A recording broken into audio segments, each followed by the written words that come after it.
Hi, I'm Suneera Madani, and I'm a mom of two, a daughter of an immigrant, and an unlikely entrepreneur who went from scaling an idea to a $1 billion business. Yes, a $1 billion business. Along the way, I learned that less than 2% of female founders ever hit 1 million in revenue, and I became obsessed on a mission to change that. I believe that there is so much gatekeeping in business knowledge, and that we as female entrepreneurs should be learning from other female founders and leaders who have broken the statistics.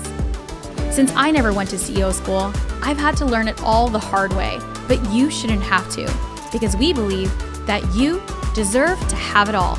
And honestly, nothing bad happens when women make more money. Grab a seat because class is officially in session. Welcome to CEO School. Hi everyone, welcome to CEO School. Today, we're gonna be talking about how to get publicity without a budget. This is definitely a topic that I get asked the most about, which is all about PR and publicity. And I would say that over the last decade as an entrepreneur, I have been so fortunate to have had the most incredible publications, write about our story, be on the most amazing podcast, and just be on the cover of magazines that I could have only ever dreamt about as a little girl. But I will tell you that all of that didn't actually come with this extensive effort for PR. Over the last decade as an entrepreneur, I have been so fortunate to have had the most incredible PR and just the most incredible publications tell our story. From Inc. to Fast Company to the cover of Founder magazine and SEMA magazine and everything in between. And all of that honestly didn't happen overnight. So I know a lot of you guys ask, Suneera, how do you, have designed this amazing PR strategy? How do you actually land on these incredible publications? How did you win awards like Fortune's 40 Under 40? How do you get on the world's biggest stages like Inc? And, how do you get on the podcast that your dream podcast that you want to be on? And what I want you to know is that it did not start, on day one. Your PR strategy is a strategy that is a long-term strategy. And today, on today's workshop, we are literally spilling the tea on how to ensure that you get the right publicity even when you don't have a budget. And I want you to know that it is possible. And you don't have to wait until your 10th year in your career or accomplishing, X milestone and Y milestone in order for your story to be told. And I think that's honestly the biggest myth about PR. And one of the things that I learned is that PR is all about what people say about you when you're not in the room, right? That is what PR is. And no PR, and we've heard the saying, right? There's no such thing as bad PR, right? No PR, no matter how big or small, is going to be, even the small PR is also super, super important. And I think we discount how to achieve PR when we're only thinking about the major tier 1 publications. There's so many ways to get publicity and to get PR and to get people talking about you, get people talking about your founder story, get people talking about your brand. Because at the end of the day, people don't buy from companies, they actually buy from people. And this is why a PR strategy is so crucial for every business and for every entrepreneur. And especially for my female entrepreneurs and my underrepresented entrepreneurs in the room, it is so important for us to be able to tell our stories on our terms. And right now, the world is craving it. We have such an opportunity to tell our stories. And I think that the brands that tell their stories best are the ones that we actually resonate with, are the brands that we actually want to buy from. And we could think about it from any single product that we purchase that is in your refrigerator, so that is in your home office, to the software and to the services that you buy. You're actually buying from brands. You're buying from the people that represent those brands, not just the product or the feature. And this is why I fundamentally believe that PR is such a huge part of your overall entrepreneur strategy, and that it gets discounted. And one of the things that there is, I would say another myth that I hear is that you've got to have this huge budget for PR and that you've got to have a PR company for PR, and that's the only way to go do that. And that's just not the case, right? And on today's workshop, we are going to, one, understand what is PR and why it is important for you and for your business. Two, I'm going to show you how you can get incredible opportunities on a budget or absolutely for free. And I'm going to show you the most relevant types of PR as well. So in 2023, things are changing. And what is going to be relevant today is not what was relevant yesterday. So it's so important for you to adjust your strategy with the times that are taking place. And we're actually going to create your killer PR strategy that you can apply immediately right after this workshop, right after this mini course, that you can go give it to your team and that you can go execute without any other resources needed. So who's excited? Because I'm definitely pumped for this workshop and giving you all of our playbooks. You're going to leave here with resources. You're going to leave here with how we go about doing our PR and different strategies for you to help think through how you're going to get other people to share your story so that more people learn about your company, more people learn about you, and at the end of the day, it will drive revenue for your business because, as we say it, nothing bad happens when women earn more money and when women's stories are told. So let's begin. So what is public relations and what is PR? So PR is all about building credibility, right? PR is an opportunity for people to truly understand you, understand your story, understand your why, understand your mission.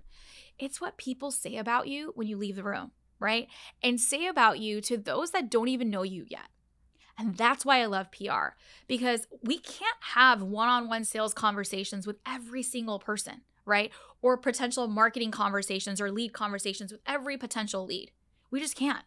We need different sources and marketing strategies that other people are now talking about our company. Other people are talking about our brand and our mission and our why and our story and saying, oh yeah, I heard about CEO School. I've heard about Suneera Madani. I've heard about her mission when I'm not even in the room. Right? And that is what PR is. And this strategy, I'm going to show you how we're going to start the strategy and how we're going to be thinking about it from every standpoint, from mentions on social all the way to being on the cover of Inc. magazine, right? So we're going to go through all which ways that you are going to get there. And first, before I really truly kick off this workshop, I want you to know that you are worthy. Because so many times we believe that our story is not worthy. It's not great enough. It's not perfect enough. It's not unique enough. That's not true. Your story is worthy of being told. And once you actually fundamentally believe that, and you really do harness that mission of your company, the why of what you stand for, that story is going to come out so much more naturally with that passion. And if you don't have that passion for your story, for your brand, for your product at this level, then no one else is going to talk about it. So first, before we even land the PR and land the strategy, I need you to be fully 100% on board that your story is worthy of sharing, that your brand and your mission needs to be in the hands of every single consumer out there because you are changing the world, because your product is creating that solution that didn't exist before or is offering that thing that your customers desperately need. And when you have that rigor and you have that passion, it's so much easier to find that confidence in your story. Right? And so it's so important for you to be on that page with me because all of the steps, I could teach you all of the steps on achieving it. But at the end of the day, it always comes back to mindset as we know it. And if our mindset is not ready, it's just not going to work. So if you need to pause here and come back to this workshop and go work on that mindset, this is a great time to do so. And you can pause this workshop and you can go journal and you can go meditate and you can go take the time to make sure that you look yourself in the eye, in the mirror to say, I am worthy of this, okay? Because you absolutely are. And I am so excited for you to tell that story, for the world to know about your product, for the world to know about your vision, for the world to know about your mission, and for the world to know why your company, your brand, and why you exist and why they need to have your product and our service and tell the world about it. And that is what PR is. It's all about building that story, building that credibility, and it's an opportunity for people to understand and trust you as a brand, as a founder, and as a company. So who's excited and who's with me? Because I am so pumped. All right. PR is not just about that credibility, but PR is also about managing your reputation, right? It's about what people say. With the overwhelming amount of notifications, ads, brand pushes people receive, getting people to talk about you is harder than ever. But good PR is more than just getting featured in traditional media, right? It's about the story, right? So it's also about the character that you are as a person. And then there's reputation management, which we're not going to deep dive into today, but there's bad PR too, right? And things happen. And I don't want you to be in a position where you're thinking about PR only on a negative standpoint, right? That is where I've seen companies not think about PR. It's like when they need a publicist or when they need a PR company, it's usually it's a crisis or something takes place. We want to be thinking about what people say about us from the moment that we get started as a brand. And I'm going to share with you, I have been there from day one. So I've had a PR strategy even before we called it a PR strategy. I love this photo. It's a picture of Sal and we are at a conference and we had no budget, right? We had no PR company and we didn't have a team to support us yet. Right? But something that was important to me was to tell our brand story. And you see us literally looking ridiculous in our orange shirts that represent our brand, Sal's with crazy orange hair, and we're getting on stage. And all we wanted to do at these startup competitions was to be memorable, right? And we wanted our brand to stand out. We wanted our story to stand out. And when we would get on, we would get any stage, like every coffee shop, every 1 million cups events, any tech meetups. And it wasn't even anything that was super massive, right? So it wasn't like these like major competitions that we were in on day one, but any place that would allow us to speak, we had the mic and we were telling our story. And what was the story that we were telling? We were telling the story that we are two founders on a mission to disrupt the payments industry. Y'all, that is not sexy at all, right? So let me like backtrack here and say every single person that I've seen in CEO school has the most incredible product, service, impact driven. We didn't have that, right? We were literally disrupting a fintech industry, very, very boring, not sexy at all. And yet we were able to tell one of the greatest stories that ever came out of our industry through it. And it wasn't about the unsexiness of our software product, right? What we were passionate about was disrupting, what was the way that things had been done. We were the ones that wanted to be disruptors in our industry and really focus on small businesses. So our story was based on our immigrant roots, right? So my parents were immigrants that immigrated here and they were small business owners.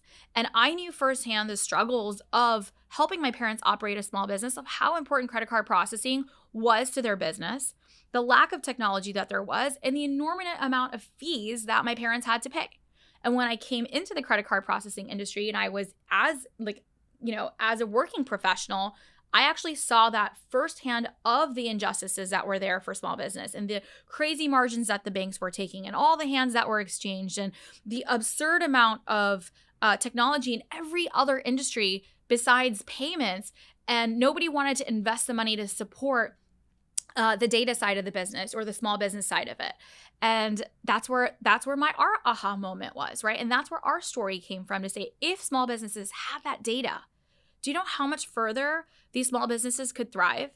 Payments was a way that they were thinking about. It was a take in the industry, right? Whenever people thought about their credit card processing company, there was nothing exciting about it. It was, oh, my credit card processor, right? No one ever spoke about their credit card processor in a way, oh, I love that vendor. That never happened. And we wanted to change that narrative. And so our story, when we got up on every stage, was relating that story to our audience to say, we believe that technology could disrupt the industry here by being value add, by being a partner to these small businesses, by taking that data that's coming through that little black box and actually turning it into meaningful insights to help that customer grow.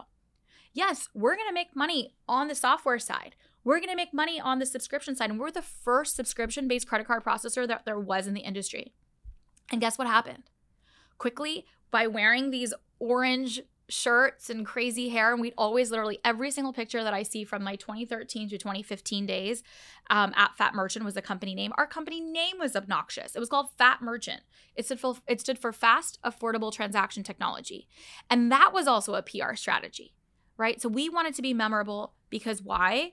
Our industry was saturated. We were competing against giant banks with giant budgets that were very corporate, that were blue, that were blue and black in their logos, that were very traditional in the way of financial services. And so we knew that if we picked something so crazy, right, and colors like orange, and went to tech conferences and talked about our story and why this is important to us, that somebody would be paying attention. And guess what?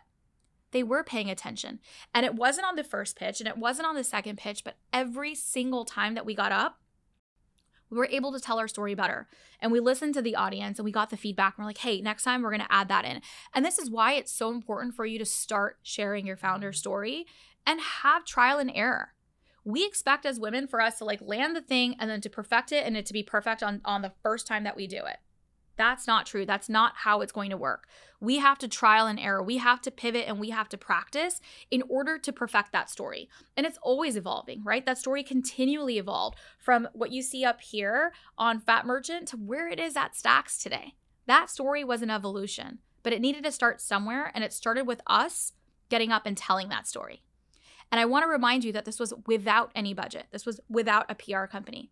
But every time we left a room, and we knew that there was 50 people in our room, right? There's 50 more people that knew about our brand. There were 50 more people that knew about Suneera and Sal, right? There were 50 new people that saw Fat Merchant and said, hey, I think that company could be something. And I don't want you to discount the power of that. And what happened from here was going to all of these pitch competitions, we ended up winning many of them. We won over 200,000 in prize competition wins. 200,000. That's how we bootstrapped the company. I don't know if you know that. But we took those dollars, we plugged it back into the company. That's how we started to scale. And from there, that's when Business Journal called me. They saw us at every single stage and they were like, oh shit, these kids are onto something, right? They've won 200,000 in prize money. Who is Suneera and Sal of Fat Merchant? And they gave me a call and they wrote a feature article. This is before I knew anything about how to do an interview or anything. And it was a local, it's Orlando Business Journal. Right? But it was a really big deal for me. It was the first time that our story was printed and it was published, and it was a validating moment for sure. But what happened from there is, from that story, that's when the Fast Company writer called, right? And it would not have happened if I was too afraid of getting up and just going to that meetup where there was only 15 people there on day one. So I want to remind you of those steps that we have to take. And I want you to get out of your head that any effort in PR is a bad effort. It's not. I want you to change that narrative that the more people that know about your story, the more people that know about your brand is a good thing. And that is also PR, right? And we have to work our way there. And I'm telling you, once you start saying yes, then the next yes comes and the next yes comes. And that's when those opportunities come. You're not just going to skip from level 0 to level 10. Right? Fortune's 40 under 40 would not have happened if all of those things did not happen prior, right? And so this is why it's so important for me to take you back to the basics, to say I have been there in your shoes telling this story, and your story is important. So don't discount where it's told. You have that story, right? We all have that story. And I want to share an example outside of my, just my example of Diana Gerard of Magic Dates. She was actually on the show this last season. She is such an incredible founder. I highly recommend you go back and listen to that episode. You're going to gain so much insights from that episode. But let me tell you a little bit about Diana's story. So Diana is the founder of Magic Dates, which is a healthy food company, and they have a nutritional date product. It's super delicious and it's healthy. And she had this idea with a partner, and they created this really amazing product.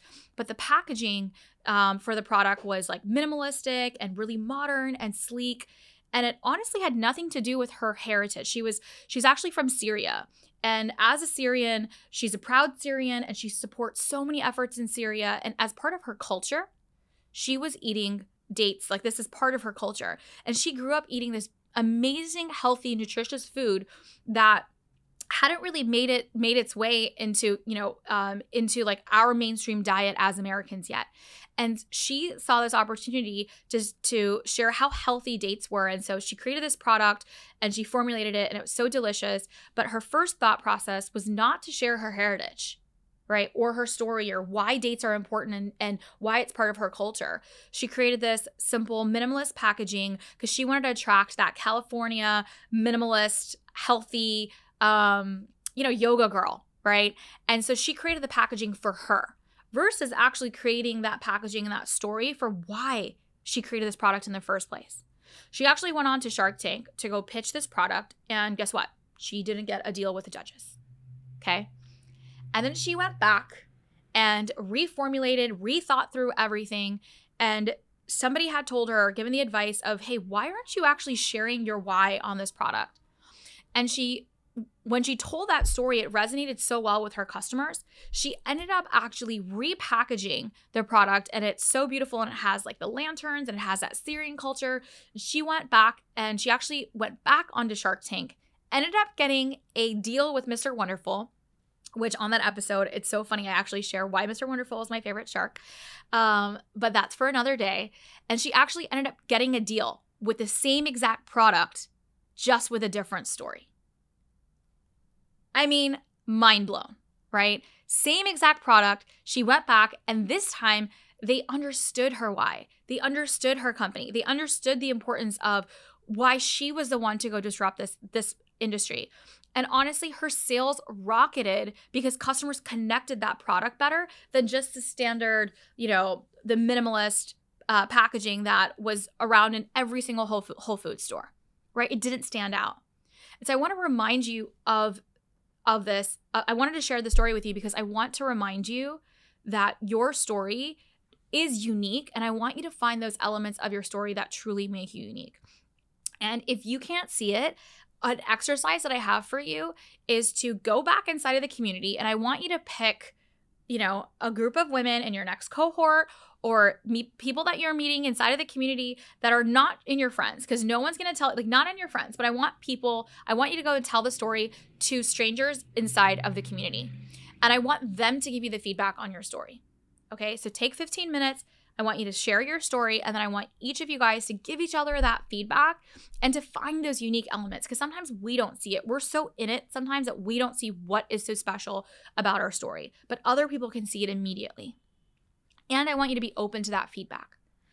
A lot of the times when we have our products or our services and our story, we get really attached to what we think we know, right? And we're so egotistical about what we know about our product and we're the experts that sometimes we forget to listen. So actually listen.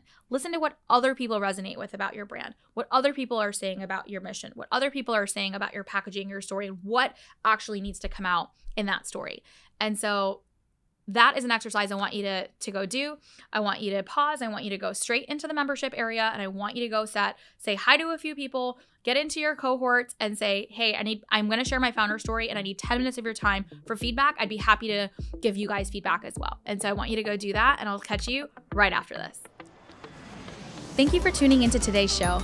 If you loved it, leave us a review. We are so proud to bring you authentic conversations, game changer expert guests, and valuable content on and offline. The best compliment you can give us is by screenshotting today's show and tagging us on Instagram at CEO School and at Suneera Madani. We are obsessed with swag, so don't be surprised if we want to send you some. Thanks for tuning into class today, and remember, nothing bad happens when women make more money.